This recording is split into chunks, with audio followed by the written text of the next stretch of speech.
안녕하세요. 여러분, 오늘도 주님의 평강이 여러분과 여러분의 가정에 충만하게 임하기를 주님의 이름으로 축복합니다. 오늘 본문 말씀은 창세기 36장입니다. 에서 곧 에돔의 족보는 이러하니라. 에서가 가나안 여인 중 헷 족속 엘론의 딸 아다와 히위 족속 시브온의 딸인 아나의 딸 오홀리바마를 자기 아내로 맞이하고 또 이스마엘의 딸 느바요의 누이 바스맛을 맞이하였더니 아다는 엘리바스를 에서에게 낳았고 바스맛은 루우엘을 낳았고 오홀리바마는 여호수아 알람과 고라를 낳았으니 이들은 에서의 아들들이요 가나안 땅에서 그에게 태어난 자들이더라. 에서가 자기 아내들과 자기 자녀들과 자기 집의 모든 사람과 자기의 가축과 자기의 모든 짐승과 자기가 가나안 땅에서 모은 모든 재물을 이끌고 그의 동생 야곱을 떠나 다른 곳으로 갔으니 두 사람의 소유가 풍부하여 함께 거주할 수 없음이러라. 그들이 거주하는 땅이 그들의 가축으로 말미암아 그들을 용납할 수 없었더라. 이에 에서 곧 에돔이 세일산에 거주하니라. 세일산에 있는 에돔 족속의 조상 에서의 족보는 이러하고 그 자손의 이름은 이러하니라. 에서의 아내 아다의 아들은 엘리바스요 에서의 아내 바스맛의 아들은 루우엘이며 엘리바스의 아들들은 대만과 오말과 스보와 가담과 그나스요 에서의 아들 엘리바스의 첩 딥나는 아말렉을 엘리바스에게 낳았으니 이들은 에서의 아내 아다의 자손이며 루엘의 아들들은 나핫과 세라와 삼마와 미사니 이들은 에서의 아내 바스맛의 자손이며 시브온의 손녀 아나의 딸 에서의 아내 오홀리바마의 아들들은 이러하니 그가 여호수아 얄람과 고라를 에서에게 낳았더라. 에서 자손 중 족장은 이러하니라. 에서의 장자 엘리바스의 자손으로는 대만 족장, 오말 족장, 스보 족장, 그나스 족장과 고라 족장, 가담 족장, 아말렉 족장이니 이들은 에돔 땅에 있는 엘리바스의 족장들이요 이들은 아다의 자손이며 에서의 아들 루엘의 자손으로는 나핫 족장, 세라 족장, 삼마 족장, 미사 족장이니 이들은 에돔 땅에 있는 루엘의 족장들이요 이들은 에서의 아내 바스맛의 자손이며 에서의 아내인 오홀리바마의 아들들은 여우스 족장, 얄람 족장, 고라 족장이니 이들은 아나의 딸이요 에서의 아내인 오홀리바마로 말미암아 나온 족장들이라. 에서 곧 에돔의 자손으로서 족장된 자들이 이러하였더라. 그 땅의 주민 호리 족속 세일의 자손은 로단과 소발과 시브온과 아나와 디손과 에셀과 디산이니 이들은 에돔 땅에 있는 세일의 자손 중 호리 족속의 족장들이요 로단의 자녀는 호리와 헤맘과 로단의 누이 딥나요 소발의 자녀는 알란과 마나핫과 에발과 스보와 오남이요 시브온의 자녀는 야하와 아나며 이 아나는 그 아버지 시브온의 나귀를 칠 때에 광야에서 온천을 발견하였고 아나의 자녀는 디손과 오홀리바마니 오홀리바마는 아나의 딸이며 디손의 자녀는 햄단과 에스반과 이드란과 그란이요 에셀의 자녀는 빌한과 사하완과 아간이요 디산의 자녀는 우수와 아란이니 호리 족속의 족장들은 곧 로단 족장, 소발 족장, 시브온 족장, 아나 족장, 디손 족장, 에셀 족장, 디산 족장이라. 이들은 그들의 족속들에 따라 세일 땅에 있는 호리 족속의 족장들이었더라. 이스라엘 자손을 다스리는 왕이 있기 전에 에돔 땅을 다스리던 왕들은 이러하니라. 부올의 아들 벨라가 에돔의 왕이 되었으니 그 도성의 이름은 딘하바며 벨라가 죽고 보스라 사람 세라의 아들 요밥이 그를 대신하여 왕이 되었고 요밥이 죽고 대만 족속의 땅의 후삼이 그를 대신하여 왕이 되었고 후삼이 죽고 부닷의 아들 곧 모압들에서 미디안 족속을 친 하닷이 그를 대신하여 왕이 되었으니 그 도성 이름은 아윗이며 하닷이 죽고 마스레가의 삼라가 그를 대신하여 왕이 되었고 삼라가 죽고 유브라데 강변 르호봇의 사울이 그를 대신하여 왕이 되었고 사울이 죽고 악볼의 아들 바알 하나니 그를 대신하여 왕이 되었고 악볼의 아들 바알 하나니 죽고 하달이 그를 대신하여 왕이 되었으니 그 도성 이름은 바우며 그의 아내의 이름은 무헬다벨이니 마드렛의 딸이요 메사압의 손녀더라. 에서에게서 나온 족장들의 이름은 그 족장과 거처와 이름을 따라 나누면 이러하니 딥나 족장, 알와 족장, 여댓 족장, 오홀리바마 족장, 엘라 족장, 비논 족장, 그나스 족장, 대만 족장, 밉살 족장, 막디엘 족장, 이람 족장이라. 이들은 그 구역과 거처를 따른 에돔 족장들이며 에돔 족속의 조상은 에서더라. 아멘. 참 발음하기가 정말 어려운 족보였는데요. 바로 이 에서의 계보입니다. 제가 이삭 계보나 아브라함 계보는 읽을 때 좀 덜 버벅거리는데 이 택함 받지 못한 에서의 계보는 정말 힘드네요. 이렇게 발음하기도 힘든 택함 받지 못한 에서의 족보를 왜 이렇게 길게 43절이나 할애해서 기록했는지 아리송할 수가 있습니다. 저도 역시 아리송한 거는 사실이에요. 그런데 이유는 있죠. 창세기 25장을 보면 아브라함의 아들들에 대한 계보가 나오는데요. 하나님께서 아브라함의 씨로 인정하지 않으신 이스마엘의 족보가 선택된 이삭의 계보에 앞서서 제시됩니다. 이와 마찬가지로 이제 이삭의 아들들의 계보에서 거부된 이 에서의 족보가 선택된 야곱의 계보에 앞서서 제시가 되고 있는 거죠. 이런 방식으로 족보가 배치된 것은 하나님이 택함 받지 못한 자들도 역시 약속하신 대로 번성하게 하신다는 것을 보여주는 것이고, 또 한편 번성할 때에 그 두 계보의 다른 점을 비교 대조해서 보여주려는 그런 목적 때문입니다. 그렇기 때문에 이렇게 아주 자세하게 쭉 기록을 해놓은 거예요. 2절을 보면 에서의 첫 번째 부인 이름은 아다라고 나오죠. 첫 번째 부인 중요해요. 첫 번째 부인이 아다라고 나오는데 많이 들어본 이름일 겁니다. 어디서 들어봤다는 생각이 들 텐데 바로 창세기 4장 19절에 있는 거기서 등장하는 라멕의 아내의 이름입니다.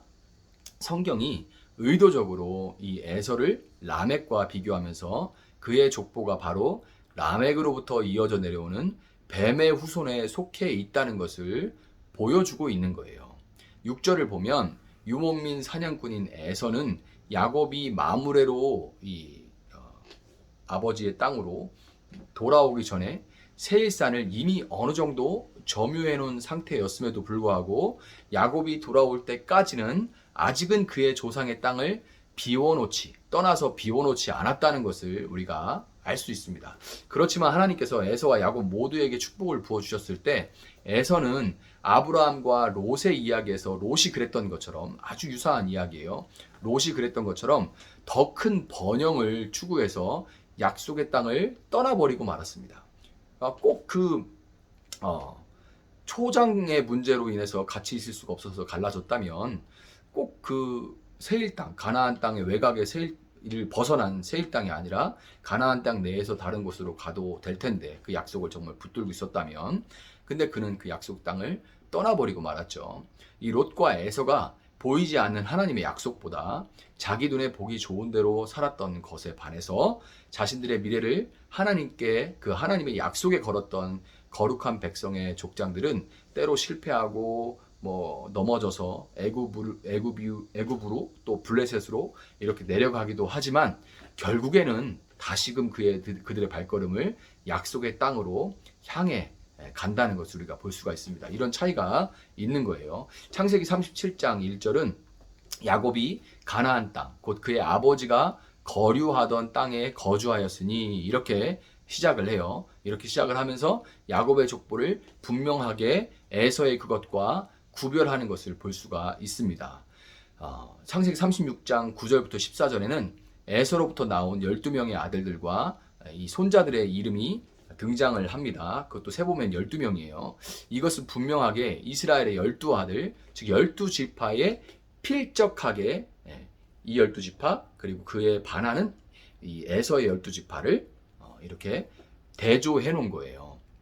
하나님의 백성을 상징하는 12지파와 마찬가지로 에서도 12지파를 이뤘지만 사실 에서의 12지파가 눈에 보기에는 야곱에게서 나온 12지파보다 더욱 번성하고 강력한 것처럼 보여집니다.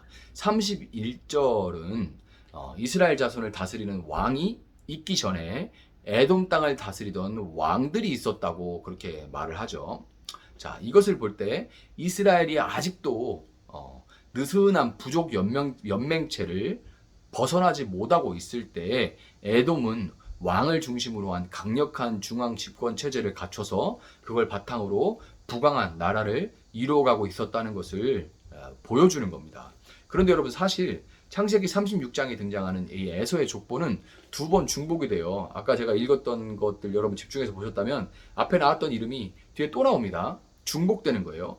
이게 왜 그러냐면 모세가 쓴 부분이 있고 후대의 모세의 기록을 이제 더 추가해서 제대로 완성본을 펼쳐낸 그런 거기 때문에 그런 거예요. 그래서 모세가 쓴 부분이 있고 그 후대에 덧붙인 부분이 있는 거예요. 먼저 이 모세에 의해서 기록된 1절부터 8절까지의 족보가 있고 자, 그 다음에 후대에 붙여진 것이 9절부터 43절까지가 후대에 붙여진 족보입니다. 그래서 반복되면서 내용을 더하게 되는 거죠. 후대에 의해 그러면 붙인 이유가 있을 거 아니에요. 괜히 뭐 모세가 잘 써놓은 부분을 왜 뒤에서 이렇게 몇백 년 후에 막 뭘 붙입니까?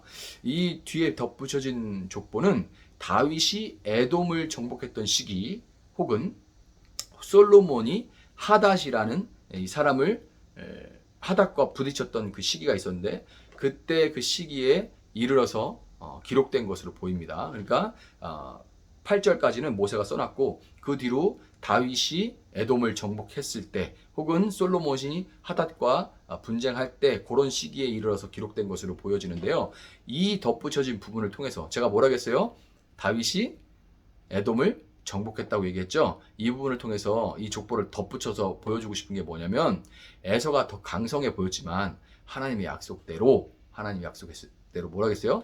큰 자가 어린 자를 작은 자를 섬기리라. 이 약속 그대로 시간이 흐르고 나니까 결국 이스라엘이 에돔을 정복했다는 것을 보여주고 싶어서 이렇게 족보를 기록을 한 겁니다. 사무엘하 8장 13절과 14절 그리고 열왕기상 11장 14절부터 17절을 보면 다윗은 에돔을 자신의 통치하에 굴복시키고 에돔 전역에 반란이 일어나지 않도록 수비대를 둡니다. 사실상 이스라엘의 영토에 편입된 거나 마찬가지예요. 물론 거기까지 하나님이 주신 땅이 아니기 때문에 거기를 완전히 정복해가지고 이스라엘에 편입시켜 버리지는 않았어요. 할 수 없어서가 아니라 안 한 겁니다. 허락이 안 됐기 때문에. 그러나 실제적으로는 이스라엘 통치를 받게 된 겁니다. 이런 결과는 사실 창세기 35장 23절에 하나님의 말씀에 바탕을 두고 있는 거예요. 아까 제가 말씀을 드렸죠. 뭐라겠어요? 여호와께서 그에게 이르시되 두 국민이 네 태중에 있구나. 두 민족이 네 복중에서 부터 나누리라. 이 족속이 저 족속보다 강했고 큰 자가 어린 자를 섬기리라. 여러분 우리가 예수님 믿고 하나님을 따르는 것은 무턱대고 그렇게 하는 게 아닙니다. 그냥 믿어 좀 그냥 덮어놓고 좀 믿어 이게 아닙니다.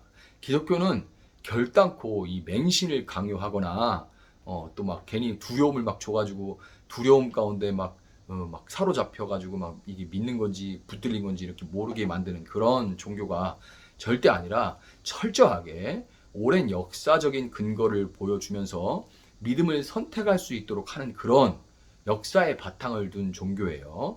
창세기 27장 40절에서 이삭은 먼저 야곱을 축복하고 난 후에 그 다음에 찾아온 에서에게 이렇게 축복 아닌 축복이라고 말할 수 없는 거의 저주에 가까운 이런 복을 빌죠. 나름대로 너는 칼을 믿고 생활하겠고 네 아우를 섬길 것이며 너는 칼을 믿고 생활하겠고 여러분 세상에 속한 이 뱀의 후손은 결국 내 손에 든 이 힘을 상징하는 칼을 믿고 살아가고 많은 경우에 있어서 그들이 정한 때까지는 그들이 더 강성하게 보일 때가 정말 많습니다. 하물며 그들은 이스마엘이 어린 이삭을 희롱했듯이 우리 전에 공부했었죠. 희롱했듯이 하나님의 법을 따라 다소 답답하게 사는 것처럼 보이는 여자의 후손들을 조롱하기도 합니다. 그러나 여러분 오늘 족보를 통해서 성경이 분명하게 이 역사 가운데 분명하게 보여주듯이 뱀의 후손들은 잠시 잠깐 흥왕하는 것 같으나 반드시 여자의 후손에 의해서 정복당하게 된다는 것을 여러분 믿으시기 바라요. 예수님은 다윗과 아브라함의 후손으로 오셨습니다. 예수님을 믿음으로 아브라함의 자손이 된 우리는 다윗이 에돔을 정복했듯이 결국 하나님 나라의 왕이신 예수님과 함께 영원히 다스리게 될 것이고 그때 믿지 않는 모든 자들은 밖으로 쫓겨나 울면서 고통의 이를 갈게 될 것입니다. 우리네 삶이라는 것이 참으로 짧다면 허무하도록 짧지만 그럼에도 불구하고 하루하루 살다 보면 뱀의 후손들의 강함과 화려함 그리고 잘 나가는 모습에 마음이 무겁고 닥쳐오는 여러 가지 문제들로 인해서 힘든 시간을 보낼 때도 참 많은 것이 사실이죠. 그러나 여러분 오늘도 믿음으로 멀리 약속의 땅을 바라보면서 칼을 믿고 사는 것이 아니라 하나님을 믿고 따르는 그런 삶을 살아내시는 여러분들이 되기를 주님의 이름으로 축복합니다. 제가 한번 기도하겠습니다.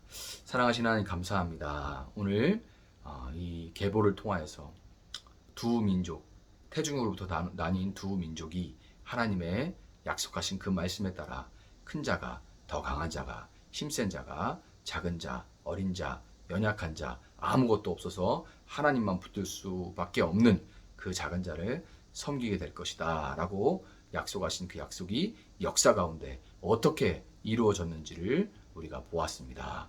이제 이 역사의 바탕을 두고 믿음을 우리가 가졌으니 하나님 이 역사의 끝에 예수 그리스도 다시 오실 때 우리는 왕 되신 주님과 함께 영원히 다스리게 될 것이라는 그 소망을 그 신실하신 하나님께서 반드시 이룰 것이라는 것을 믿고 소망 가운데 오늘 하루를 짧은 안목으로 부러워하고 시기하고 세상에서 잘 나가는 사람을 인하여서 열등감을 느끼며 살아가는 것이 아니라 참으로 소망 가운데 하루하루 믿는 자로 살아갈 수 있는, 그리고 하나님만 의지하며 살아갈 수 있는 우리가 되어줄 수 있도록 함께하여 주시옵소서. 감사하며 예수님의 이름으로 기도합니다. 아멘. 우리 오늘 주신 말씀 붙들고 계속해서 기도하겠습니다.